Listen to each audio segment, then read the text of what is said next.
Hello, everybody. So I thought I'd engage in another sort of rambling screed about some of the nonsense we're taught at school and how statistics are massaged or altered or not put in the proper context to sort of give a bit of a misleading picture about, say, the past, for instance. And I was thinking a little moment ago about so some of the nonsense we're taught at school about, say, life expectancy in history. And yeah, sort of. We're given this image of like the Middle Ages. Oh, you'd have died at 20, or you were very unlikely to reach 30 in the Middle Ages. And like, well, no, it isn't like that, because if you adjust for infant mortality, then if you survive beyond 5 years of age, you're very likely to live into your 60s in the Middle Ages or your late 50s. And I was looking at this also at like mortality statistics or life expectancy statistics adjusted for infant mortality. And we look at then like ancient Greece, and the average age of death in ancient Greece is actually like 69. Yeah, so like adjusted for infant mortality, the death rate of people in ancient Greece, or the life expectancy of people in ancient Greece, is actually only 10 years less than life expectancy today in the West.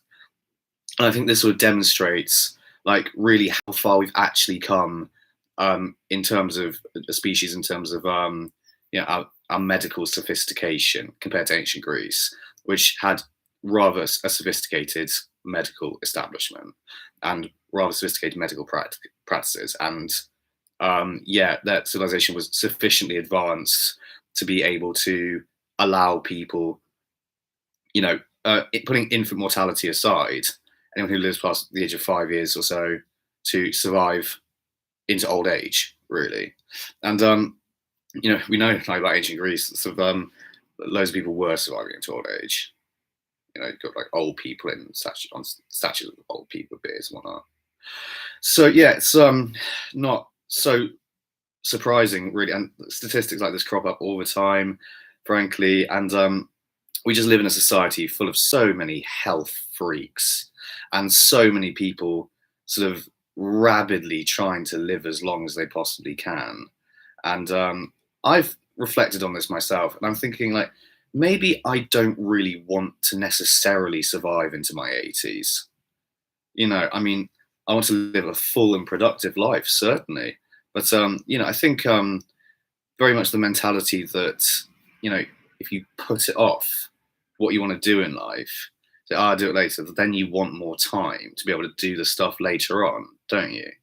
But to my mentality, it's always been more like, no, work hard now, and like delay gratification, and like, ideally get the rewards now so you can enjoy them for longer, and then do more on top of that, and enjoy those rewards, and build up your contribution to the world, and enjoy the esteem and the raising of your economic circumstances that comes along usually with great contributions, if you can make such a thing.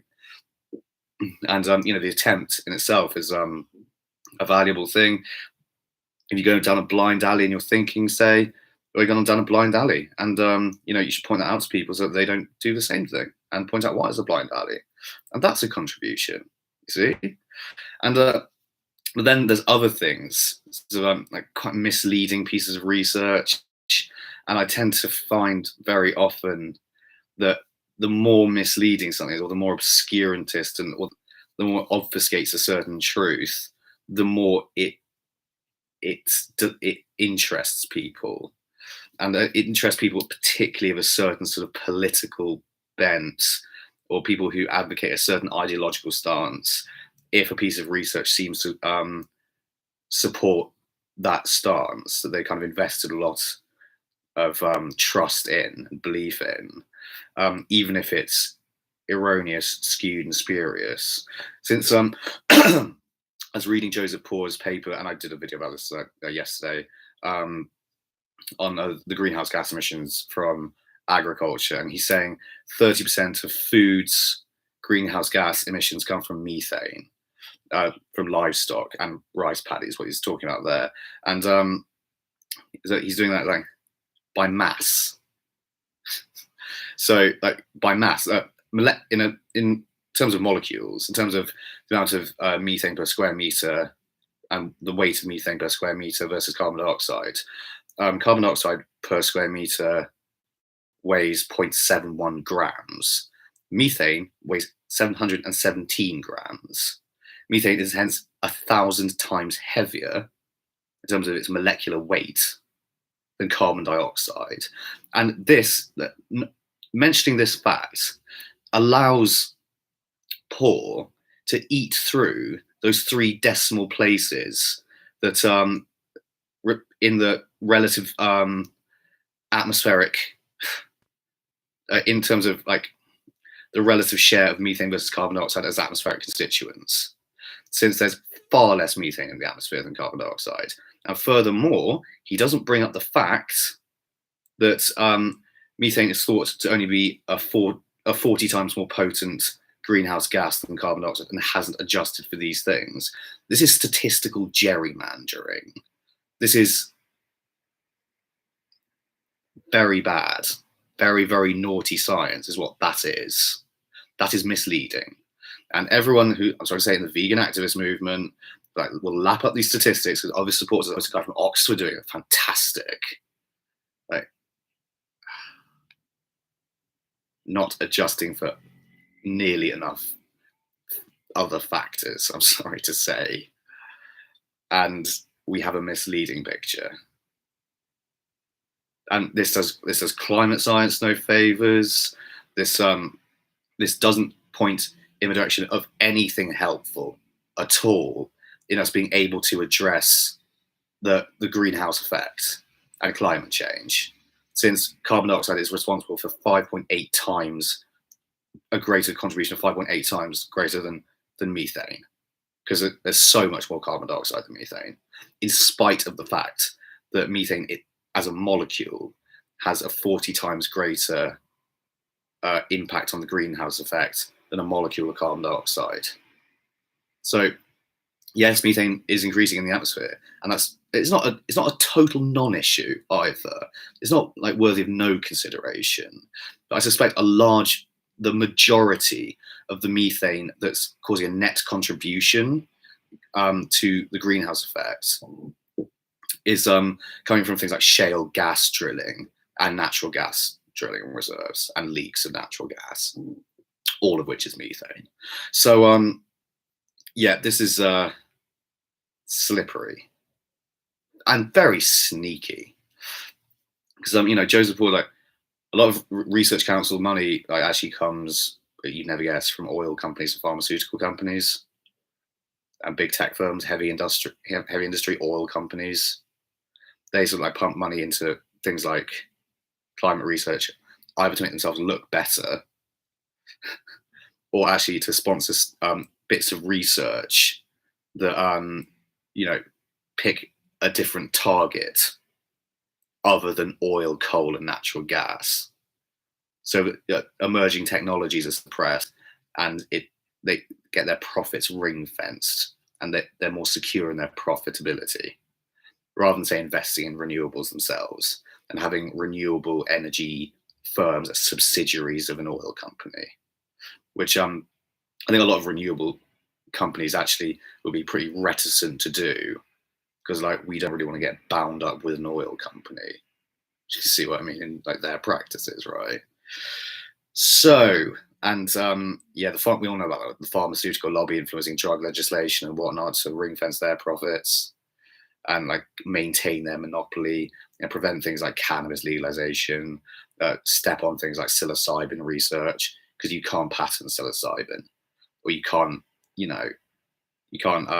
claim it as intellectual property since it's a naturally occurring compound, or psilocybin, active ingredient psilocybin mushrooms. But yeah, it's horrible, isn't it? What a horrible world we live in. And I just wanted to make another point also about smoking and so on, and this sort of paranoid attitude towards cigarette smoking. Like, you can live a long time as a smoker. And Bertrand Russell smoked every day, all the time. He smoked his pipe all the time. Literally was like 98 or something, 96 or whatever. Or you know what he didn't do? He didn't drink alcohol. I think alcohol might be the real danger actually of smoking. Very likely, since smoking and drinking, they complement each other so well. It seems so beautifully. You drink a drink, pint, have a cigarette. It's the perfect combo. Well, it complements you very nicely, and you're drinking more, so you want more cigarettes. Smoke more. I think if you don't drink, you smoke less, don't you?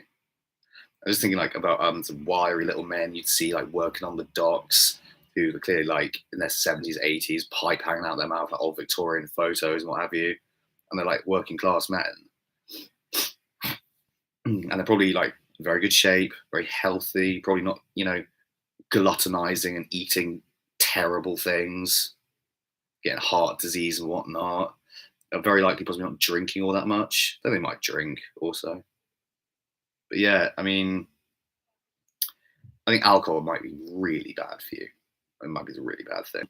But no, all the emphasis goes on cigarettes. Alcohol, ooh, no. Because we all fucking drink and we haven't stopped drinking, in spite of whether or not we still smoke. So, where's the life expectancy adjusted statistic for alcohol consumption?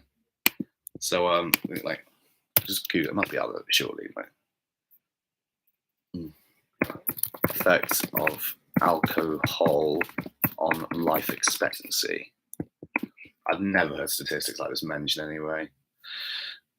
Adults drinking 7 to 14 drinks per week could expect on average a 6 month shorter life expectancy as of age 40. Not too bad then, is it? But 7 to 14 drinks per week. That's 2 pints a day. A lot of people drink more than that. But yeah, I don't know.